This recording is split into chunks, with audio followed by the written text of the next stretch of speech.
बिस्मिल्लाहिर्रहमानिर्रहीम। अस्सलाम वालेकुम स्टूडेंट्स। आज का जो हमारे पास लेक्चर है फिज़िक्स 9 से, वो चैप्टर नंबर 7 से है, जिसका नेम है प्रॉपर्टीज़ ऑफ मैटर। प्रॉपर्टीज़ क्या होती हैं? प्रॉपर्टीज़ मीन करैक्टरिस्टिक्स, खसूसियात कहते हैं इसको। तो अंडरस्टैंड करेंगे सबसे पहले मैटर को हम लोग, कि मैटर क्या होता है, व्हाट इज़ मैटर। तो anything having mass and occupied space is called matter. हर वो चीज़ जिसका कोई ना कोई मैस होता है और वो कोई ना कोई जगह घेर रही होती है, हम लोग उसको कहते हैं मैटर। उसकी एग्जांपल में हमारे पास मौजूद है सॉलिड्स, लिक्विड्स, गैस और प्लाज्मा। सॉलिड्स में हमारे पास पेंसिल वगैरह आती हैं, बुक्स आती हैं। लिक्विड्स में हमारे पास मिल्क आता है, वाटर है। गैसेस में हमारे पास हाइड्रोजन, नाइट्रोजन, ऑक्सीजन वगैरह है। तो सेम एज प्लाज्मा में भी हमारे पास उसकी कुछ ना कुछ करेक्टरिस्टिक्स एग्जांपल्स हैं। तो ये सारी की सारी मैटर की एग्जांपल्स हैं हमारे पास हैं। तो ये सारी की सारी मैटर्स, तो वो ऐसी कौन सी चीज़ है जो इनको क्लासीफाई करती है कि कौन सी सॉलिड्स है, कौन सी गैस है, कौन प्लाज्मा है, कौन लिक्विड है। तो उसके लिए हमारे पास एक मॉडल मौजूद है जिसको हम लोग कहते हैं kinetic molecular model. Kinetic molecular model का जो हमारे पास फर्स्ट पॉइंट है वो है matter consist of molecules. Molecules mean particles, यानी मैटर जो है वो पार्टिकल पे कंसिस्ट करता है। तो यहाँ पे जो सॉलिड, लिक्विड, गैस, प्लाज्मा सब जो हैं वो सारे के सारे पार्टिकल से ही मिलकर बने हुए हैं। इसके लिए हम लोग एक एग्जांपल लेते हैं वाटर की।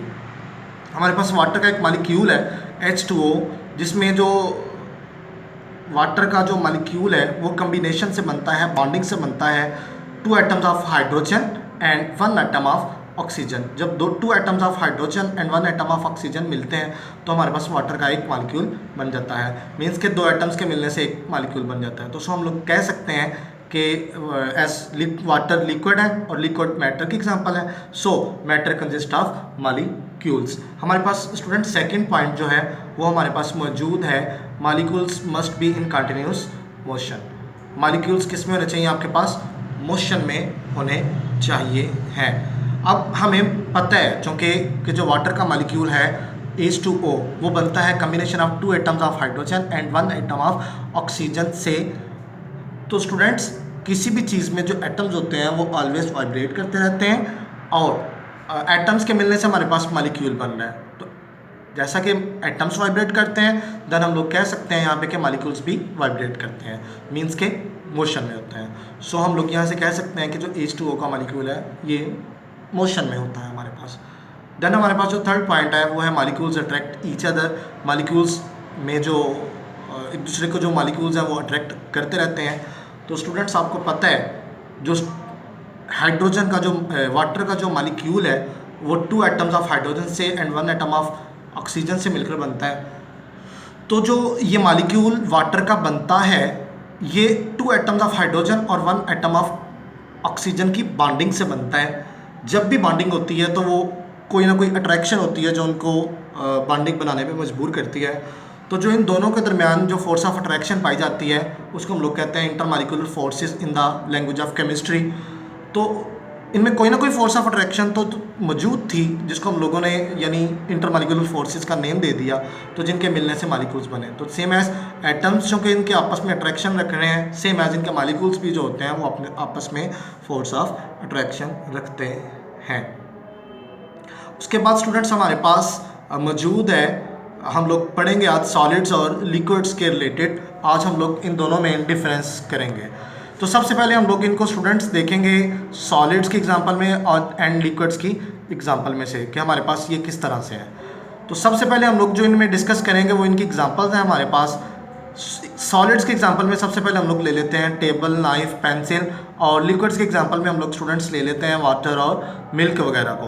तो टेबल, नाइफ, पेंसिल या अदर हम लोग कह सकते हैं अगर कि हमारे पास जो वाटर और मिल्क हैं ये सारे के सारे पार्टिकल से मिलकर बनते हैं, तो हम लोग उनको कह सकते हैं कि ये मॉलिक्यूल से मिलकर बने हुए हैं। तो स्टूडेंट्स, जो हमारे पास सेकंड पॉइंट यानी ये सेकंड पॉइंट जो हमारे पास मौजूद है वो हम लोग डिस्कस करेंगे कि ये इनके क्लोजनेस का है।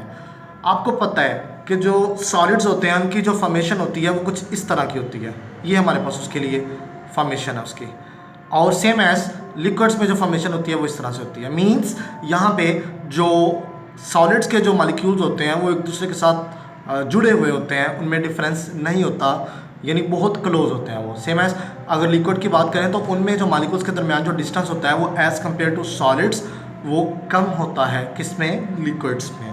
तो स्टूडेंट्स अगर ये एक दूसरे के थोड़े दूर हैं लिक्विड्स के जो मालिक्यूल्स हैं, तो मीन्स के इनके दरमियान जो फोर्स ऑफ अट्रैक्शन है वो भी वीक होगी, और अगर जो सॉलिड्स के जो मालिक्यूल्स एक दूसरे के करीब हैं तो उनमें फोर्स ऑफ अट्रैक्शन भी स्ट्रांग होगी। तो जो थर्ड हमारे पास जो पॉइंट है नेक्स्ट इसका, वो हमारे पास है कि इनमें जो मोशन होती है मालिक्यूल्स की।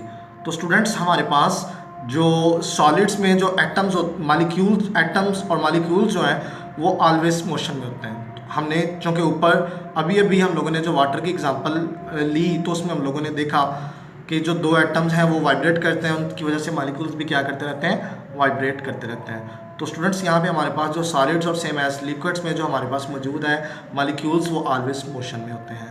तो स्टूडेंट्स काइनेटिक मॉलिक्यूलर मॉडल के तीनों पॉइंट्स हम लोगों ने यहाँ पे वेरीफाई कर दिए।